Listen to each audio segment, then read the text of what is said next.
तो ये है chapter number 3, the establishment of Delhi सल्तनत। दिल्ली सल्तनत।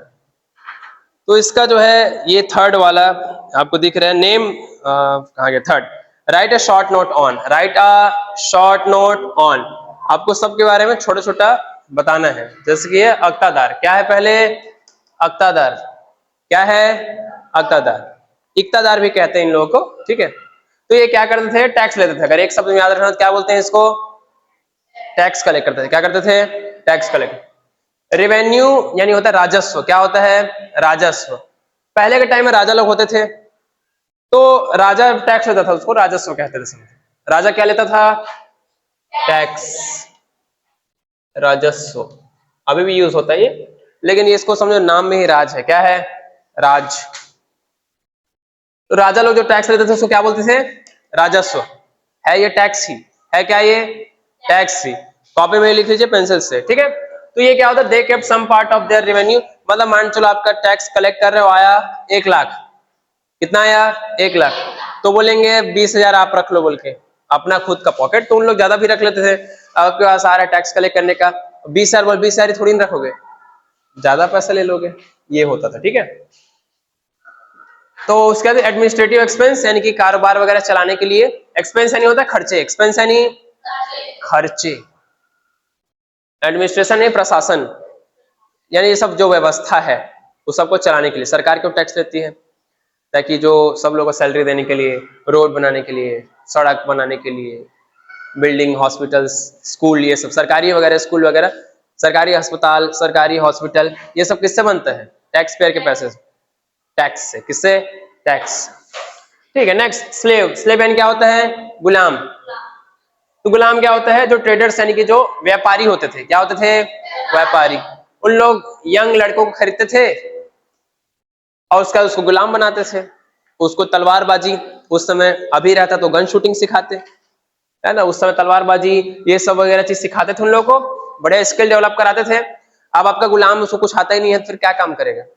तो पहले उस गुलाम का ट्रेनिंग कराते थे, उसको फाइटिंग सिखाते थे। बिजनेस, बिजनेस यहाँ एडमिनिस्ट्रेशन का मतलब यह है कि जो है एक पूरा देश को या राज्य को कैसे चलाते हैं वो सिखाते थे, और फिर उसको बेच देते थे सुल्तान के पास। मतलब एक नौकर है जो अनपढ़ है, मतलब आप चलो आप मान लीजिए नौकर पालते हो, ठीक है। एक है अनपढ़ नौकर, एक है ग्रेजुएट नौकर। ग्रेजुएट में पढ़ा लिखा समझो, किसका ज्यादा प्राइस, किसका ज्यादा पैसा मिलेगा आपको, है ना, ग्रेजुएट पढ़ा लिखा नौकर, और उसको बहुत सारी चीज आएगा। तो ऐसे ही इन लोग अपने गुलाम को सब सिखाते थे। कुतुबुद्दीन ऐबक गुलाम था। क्या था, गुलाम। इसीलिए उस डायनेस्टी को स्लेव डायनेस्टी बोलते हैं। क्या बोलते हैं, स्लेव डायनेस्टी। कुतुबुद्दीन ऐबक गुलाम था, ठीक है। फिर है अमीर्स। क्या है, अमीर्स। ये जो शब्द है वो यहाँ से अरब कंट्रीज से आया है, ठीक है। अरब कंट्री यानी जो आप देखते हो, यूएई देखते हो, कतर, बहरीन, ओमान, ये सब जो है अरब वर्ल्ड बोलते हैं, अरब कंट्रीज। तो अमीर क्या होता है, अमीर एक नोबल एडमिनिस्ट्रेटिव। उस समय लोग अपने आप को ज्यादा अमीर हो जाता है, वो थोड़ा भगवान मानने लगता था, ठीक है, अपने आप को। इसलिए आपने वो देखा होगा, बहुत सारे जो लॉर्ड यानी भगवान होता है, लॉर्ड यानी क्या होता है, भगवान। बहुत सारे ब्रिटिशर्स जो थे अपने नाम के आगे लॉर्ड लिखवाते, सुनो, लॉर्ड कॉर्नवालिस, लॉर्ड ये, लॉर्ड डलहौजी। तो वो सब नाम आप पढ़ोगे तो अपने नाम के आगे लॉर्ड लगवाते थे, LORD। तो खुद को भगवान मानते थे। तो इन लोग अपने आप को महान समझते थे, रईस थे इन लोग। They were highly paid officers. Highly paid, paid यानी ज्यादा पैसा, ठीक है, बहुत ज्यादा पैसा मिलता था। इन लोग जो है एडमिनिस्ट्रेशन यानी राज्य को संभालते थे, प्रशासन को, उसके मुखिया थे। और ये अरब कंट्रीज में ये अमीर जो है टाइटल होता था, जैसे हम लोग बोलते हैं ना मंत्री, उसी के लेवल टाइप से था ये अमीर। फिर है next, answer the following questions. Describe the war between Prithviraj Chauhan and Mohammad Ghori. Mohammad गोरी और पृथ्वीराज चौहान के बीच में जो लड़ाई हुई थी उसको बताना है। तो ये तराइन जो है एक जगह का नाम है। तराइन क्या है, जहां लड़ाई हुआ था। क्या हुआ था वहां, लड़ाई था, कहां हुआ था, तराइन में। 1191। ऑब्वियसली बात है, 91 है तो पहला लड़ाई पहला में होगा, ठीक है। तो ये एक डेट याद रखना। दूसरा लड़ाई उसके 1 साल बाद। तो पहला लड़ाई में मोहम्मद गोरी हार गया था। अगर पहला ही जीत जाता तो मार देता, ठीक है। तो पहला लड़ाई जो है पृथ्वीराज चौहान जीत गए थे, और उन्होंने छोड़ दिया था उसको। मतलब मोहम्मद गोरी जो है, उन लोग तो वैसे भी उन लोग जीतते हैं तो दुश्मन को नहीं छोड़ते हैं, तो पृथ्वीराज चौहान जीते तो दुश्मन को छोड़ दिए। फिर दूसरा बार आ गया मोहम्मद गोरी तैयारी के साथ, यहाँ पे लिखा है देखो कहाँ, प्रिपेयर्ड, हाँ, return with better preparation and defeated Prithviraj Chauhan.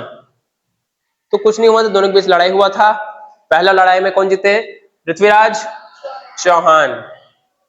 कब हुआ था? 1191 में। दूसरा कौन जीते? कौन जीता? मोहम्मद गोरी। वो वाला कब हुआ था?